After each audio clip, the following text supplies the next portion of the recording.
或许听过极简主义者，一群拥有很少东西的人，甚至对丢东西上瘾。但其实极简的好处不只在于物质上的，在心灵层面也是很有帮助。它是一种思维，一种生活方式。所以我今天要和你分享，过这样的极简生活是如何帮助我心理健康和情绪稳定，甚至是天天开心。第一个是减少社交焦虑。以前的我很讨厌出席一些社交场合，因为我不喜欢大家的眼光一直注视在我身上，也不喜欢闲聊。不过跟熟悉的朋友或者是家人又可以畅谈自如。记得大学同学说我是闷骚型，但我只是对社交有点焦虑。现在我学会舍弃掉一些不重要的人际关系，不会为了应酬或维持而出席一些无谓的聚会，然后坐在那边发呆。也断掉了一些有毒的人际关系，像是会情绪勒索的朋友或者是亲戚。那我自然不会再因为这些事情感到焦虑，然后我的行事历也变得比较空闲，没有这些干扰，我就有更多的时间和心力去找我想要做的事情，像是研发新的菜色，或者是尝试新的事物。第二个是视野变得比较宽阔。当我开始丢掉不会用到的东西之后，突然觉得生活的空间变大很多。记得以前房间堆满东西的时候，勉强只有一条路可以走，我都要很小心走路，才不会踩到东西。然后我的视野跟活动范围就变得非常小。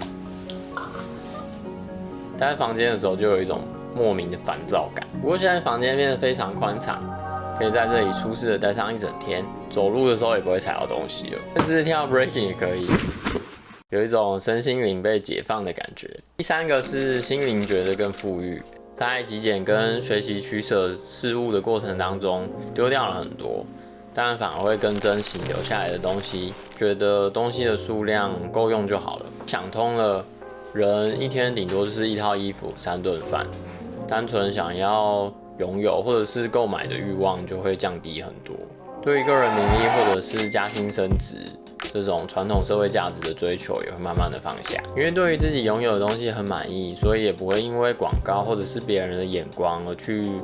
追随潮流或催眠自己必须要买什么东西。第四个，不会给自己过度的压力。以前留着很多东西都对自己有错误的期待，留着西装以为自己会像007一样穿得很帅气，结果连面试的时候都没穿过。或者是留着学生时期的课本，想说总有一天会用到的，但出社会这么多年，我连一次都没翻开过，顶多就是上网搜寻一下就有了。所以我在丢掉这些东西的过程，也学会